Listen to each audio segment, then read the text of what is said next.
This month, Disney released a trailer for their new live-action version of The Little Mermaid, starring a black actress. And yeah, me too, I loved it. But some people got very mad. And before that, the Lord of the Rings spinoff featured a black hobbit, and some people got very, very mad. So why are people getting mad at mermaids and hobbits? Well, I'll tell you in a segment called How Did We Get Here? A few weeks ago, Disney released their first trailer for the upcoming live-action Little Mermaid movie starring actress Halle Bailey. Some people reacted to it like this. She's like me! They made a black Ariel! What?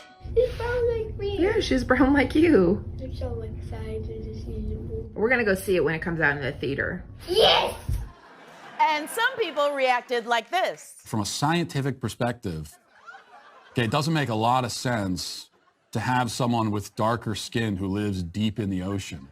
I mean, if anything, not only should the Little Mermaid be pale, she should actually be translucent. If you're not going to take this seriously, then we're not going to. And we're just going to troll the hell out of you at this point. I say we remake a couple of other classics, this time using an all-white cast.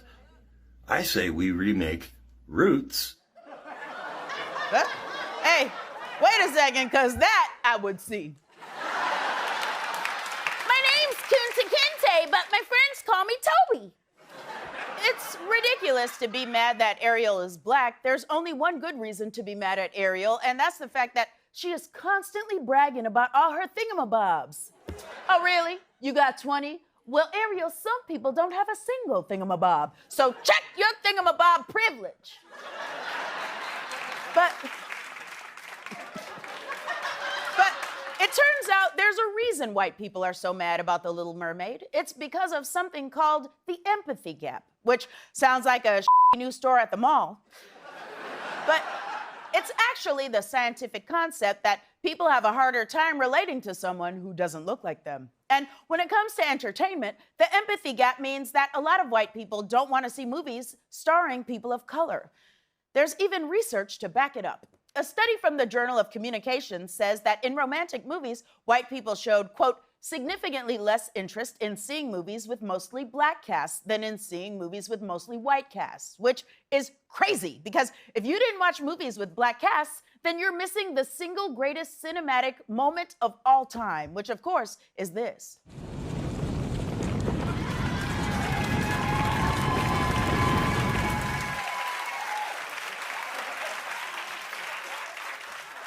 Unfortunately, the research gets even worse. One study found that when white people watched videos of non-white people, their brains registered as little activity as when they watched a blank screen. I know, man, which means when I do this, white viewers can't see me. Now, this isn't all on white people. It turns out the empathy gap doesn't go just one way. We all want to see ourselves on screen. So as long as there is diversity in who decides what movies and TV shows get made, we should be fine, right? But that's the thing. As of 2020 in digital and broadcast TV, only 10% of show creators were minorities. And 92% of all chair and CEO jobs were held by white people. 92%. Do you know how white that is? That's whiter than pumpkin spice latte deodorant. And this is a real product, and if I have to know about it, so do you.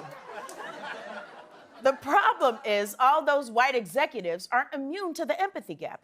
They want to see people who look like them, so they end up greenlighting shows that look like this, or like this. White people, if it feels weird to you to have a black mermaid, imagine how weird this felt to us. It's a show about a bunch of white people who live in New York who still managed to have fun in a coffee shop, even though every single person of color had been purged from New York City. At least, that's what I assume Friends was about. I would not know. I only watched the prequel. So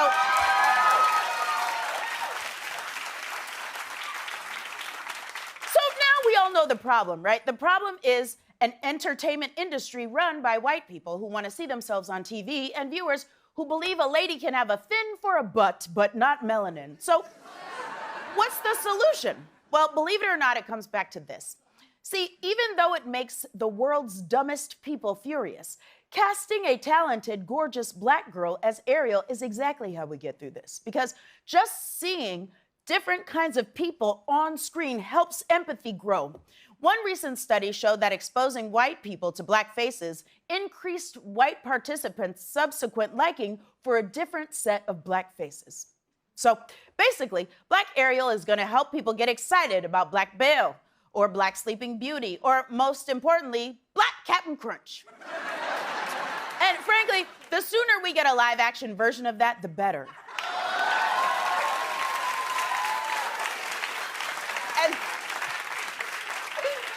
by the way, having diverse casts isn't just the right thing to do, it's also good for business. One study showed that employing multiple black actors in the principal cast achieves significantly higher domestic box office revenues. And I know that sounds a little confusing, because didn't I just say that white people don't want to see diverse movies? Well, here's the thing, and I know this is going to be hard for some people to hear, but white people aren't the only people. So even if white people might be less excited about a movie, people of color turn out and more than make up for it. So those white executives are going to have to catch up, and we're going to have to start promoting people of color.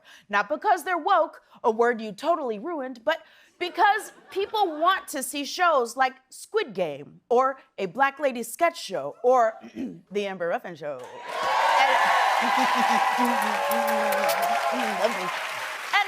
white people, you can help. A recent study says the drop in interest in seeing a movie with a black cast was erased when whites read positive comments about the film from other whites. So white people, if you can even see me, go see black movies and then tell your friends about them.